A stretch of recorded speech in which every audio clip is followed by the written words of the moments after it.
Let me ask you something important right now. If you're over 60, and someone told you there's an exercise that Japanese surgeons and Western doctors both quietly agree is better than walking for your joints, heart, balance, and even aging, would you want to know what it is? Because today, I'm about to share something that completely changes the way we think about staying active after 60. And no, it's not jogging, it's not cycling, and it's definitely not some intense workout that leaves your knees screaming the next day. In fact, most people walk every day thinking they're doing the best thing for their body, but what if I told you that after 60, walking alone may not be enough anymore? Now don't get me wrong. Walking is great. Doctors recommend it for a reason. But here's the truth that most people don't talk about. As we age, our bodies change in very specific ways.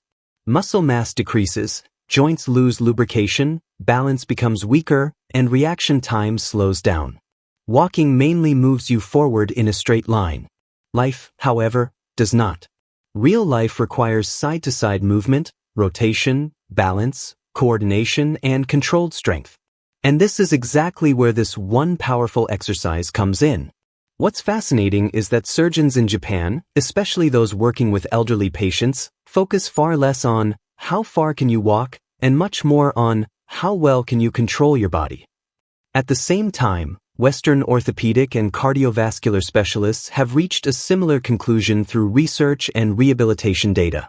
They've seen that patients who practice this one movement pattern have fewer falls, stronger legs, better circulation, healthier hearts, and surprisingly, less joint pain than those who only walk.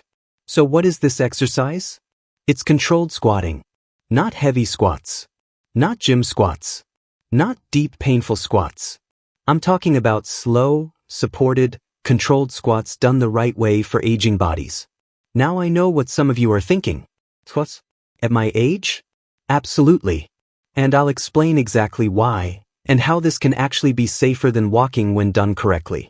In Japan, especially in Okinawa where people live longer than almost anywhere else in the world, sitting on the floor, standing up, lowering the body, and rising again are part of daily life.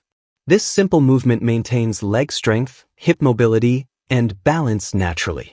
Surgeons there noticed something remarkable. Older adults who could still lower themselves and stand back up had significantly lower risks of falls, fractures, and even heart problems. Western studies later confirmed this. The ability to stand up from a seated or low position is one of the strongest predictors of longevity after 60. Walking doesn't train that. Squatting does. Every time you squat, even slightly, you activate your thighs, glutes, hips, calves, core, and even your upper body for balance. These muscles act like a pump, pushing blood back to the heart more efficiently. This improves circulation far better than slow walking alone. Better circulation means better oxygen delivery, better brain health, and less stiffness in the joints. And here's something really important. Squats strengthen the muscles that protect your knees. Most knee pain after 60 doesn't come from movement, it comes from weakness. Weak thighs and hips force the knee joint to absorb more stress. Controlled squats rebuild that support system. That's why many orthopedic surgeons now include squat-based movements in knee rehabilitation instead of just walking. Another huge benefit is bone health. After 60, bone density naturally decreases. Walking provides some stimulus but not enough to truly slow bone loss. Squatting gently loads the bones of the hips, spine, and legs, signaling the body to maintain bone strength. This is one of the reasons Japanese seniors experience fewer hip fractures compared to many Western countries. Balance is another critical factor. Most serious injuries after 60 come from falls, not disease. Walking improves endurance, but it doesn't challenge balance in multiple directions. Squatting requires control, stability, and coordination. Over time, this trains your nervous system to react faster if you stumble, slip, or lose balance. And let's talk about the heart for a moment. Squats, even slow ones, raise the heart rate slightly more than walking. This gentle cardiovascular challenge strengthens the heart without overloading it. Cardiologists have found that short bursts of muscle engagement like this can be more effective for improving heart efficiency than long, slow walks. Now before anyone gets scared, let me be very clear. This is not about pushing through pain or forcing deep movements. This is about safe, smart, surgeon-approved squats for aging bodies. You can start by holding onto a chair, a table, or a wall. Lower yourself only a little, then stand back up. Even bending your knees slightly counts. The goal is control, not depth. Over time, as your strength improves, your body will naturally allow you to go lower without discomfort. What's incredible is how fast people notice changes. Many seniors report less knee pain within weeks. Others notice they can climb stairs more easily, stand up from chairs without using their hands, and feel more confident walking outside. That confidence alone reduces fall risk dramatically. Another overlooked benefit is metabolism. Muscle is metabolically active tissue. The more muscle you maintain, the better your blood sugar control, the healthier your weight, and the lower your inflammation levels. Walking burns calories, but squats help preserve muscle, which keeps your metabolism working even at rest. And here's something that surprised even Western researchers. Squats improve posture.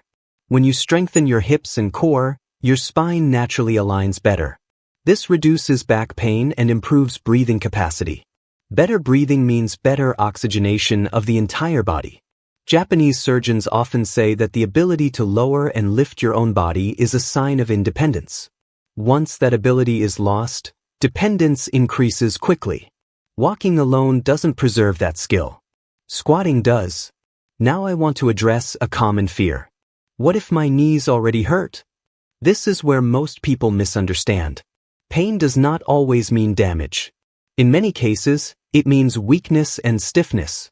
Gentle, supported squats within a pain-free range often reduce knee pain over time by improving joint lubrication and muscle support. Of course, if you have a serious condition, always consult your doctor, but for most people, this movement is actually protective. And here's the big takeaway. Walking is good, but walking plus controlled squats is far better. One builds endurance. The other builds strength, balance, bone density, circulation, and confidence. Together, they create a body that can actually handle daily life after 60. This is why Japanese and Western surgeons are now on the same page. Longevity isn't just about moving more. It's about moving better. If you only walk, you move forward. If you squat, you train your body for life. Now if this surprised you and you want to learn exactly how to do this exercise safely, how many repetitions are ideal after 60, and what other simple movements doctors recommend to stay strong and independent, make sure you subscribe to this channel. Like this video so more people over 60 can see it, and share it with someone you care about. Your future body will thank you for it.